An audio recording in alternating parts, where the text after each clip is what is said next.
How important are your grades for degree apprenticeship applications? Just before we get into that, let me introduce myself. My name's Owen. I'm a degree apprentice and I help people get degree apprenticeships in the engineering, technology, and finance industries. Last year, I helped people get into degree apprenticeships like JLR, HSBC, Amazon, KPMG, Deutsche Bank, just to name a few. Okay, so the reason I'm making this video is because I got an email, I think it was yesterday, basically someone asking about their grades and applying to some degree apprenticeships. So this is just like one of the sentences there in the email. My grades do meet the entry requirements for all degree apprenticeships. However, I have not been predicted A stars, so I was wondering how much that would affect my suitability as a candidate. Okay, so in this video, I'm going to be talking about basically how important are your grades, particularly for the top companies in like the engineering, technology, and finance industries. Okay, so the first thing I want to say is, I think this person noticed this, was that you must meet the minimum requirements. Okay, that's the most important thing with the grades. They do have minimum requirements. You have to meet them. Okay, these are requirements which are set by the university, not the employer. And basically, the university aren't going to take you into a degree apprenticeship unless you have those grades. The good news is, for a lot of degree apprenticeships, the grade requirements are actually much lower than they are for university. So university, a lot of courses might need a couple of A stars, you might need a couple of A's.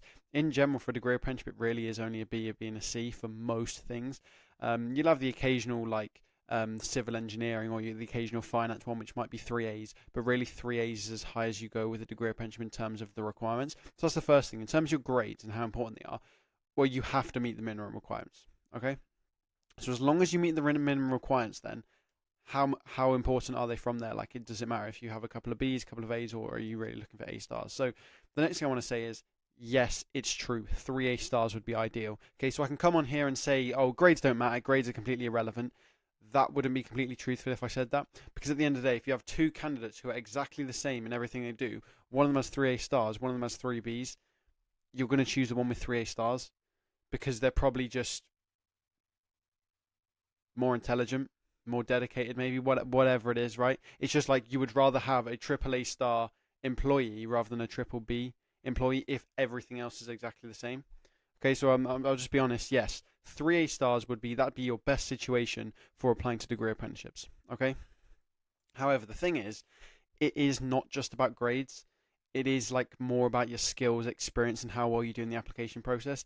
It's not just, oh, you've done well in an exam, you could memorize 100 things off by heart. Congratulations, you got an A star. We want you at our company. Because at the end of the day, this is a company. They want an employee. You're going to make the company money. You're going to be working on projects, collaborating with people. It's more about those soft skills. Okay, they would rather have, if there were two people, for example, one person who had an A and was really good communicator, someone who had an A star but couldn't communicate, they'd take the person with the A who could communicate. Okay, so it's those skills which are more important: communication, teamwork, time management. You're dedicated. You got attention to detail. You include people when you're working in a team. Your experience as well. You're proactive. You've sort of taken the initiative. You've done a couple of work experience programs. You've done a bit of volunteering. You've maybe done an online course, something like that. That's going to help you. They'd rather have the person who's maybe got an A and a B, something like that, but who's a really good communicator. They've put themselves out there doing work experience, got a quality LinkedIn. They've done some online courses.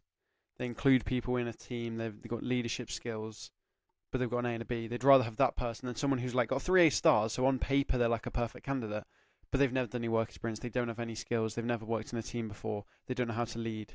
Okay, because at the end of the day, this is a job. You're going to be an employee. So it's skills and experience. It's also how well you do in the application process, because at the end of the day, you can have someone who's on 3 A stars, great, but then they don't know how to do an interview, and they do shocking interview. Or maybe they do a group exercise and they literally don't speak for the whole group exercise and they don't get the job. Or maybe they have the 3 A stars in their subjects, but when they go and do like a game-based assessment or a psychometric test or a situational judgment test, they have no idea what they're doing and get rejected. And similarly, you can have someone who's on a B or an A and they go and do an interview and they're good at their interview. They do a group exercise, they're really good in the group. They do psychometric testing, they get all the questions right.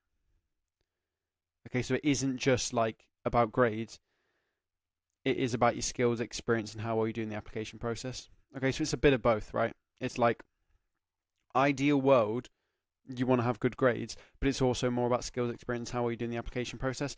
And I think just the way this question is, I don't think it's something you need to worry about. Okay, because it's here. I was wondering how much that would affect my suitability as a candidate. I'll just be completely raw and honest with you right now. It doesn't matter. Okay, because at the end of the day, you've not been predicted A stars, you've been predicted A's or B's or whatever it is.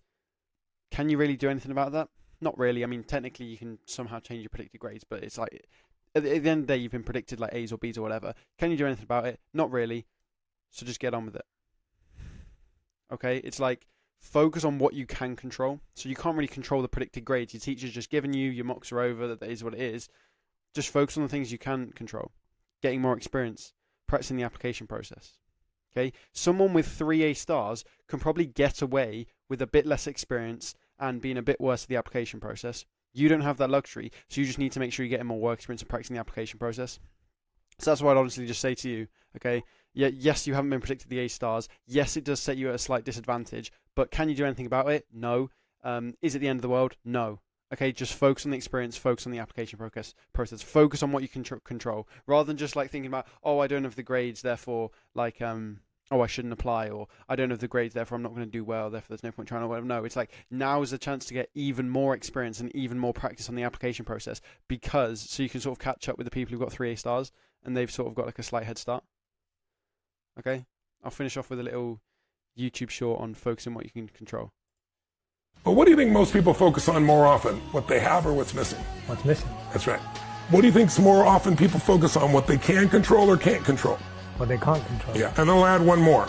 Do you focus more on the past, the present, or the future? We tend to have one we focus more on. Where do you think more people focus? Past. That's right. They see what's missing. They focus on all the things they can't control. There's plenty we can't control. But there's plenty we can influence and plenty we can't control. Just a couple of changes. Yeah, so getting into the motivational YouTube shorts there for a second. But yeah, honestly, as long as you meet the minimum requirements, awesome. Obviously, you'd be better placed with better grades, but you don't have those grades. It is what it is. You can't control it. So just take charge of it. Get more experience, get more courses, become a killer at interviews, become a killer at presentations, become a killer at online assessments, group exercises, whatever it is.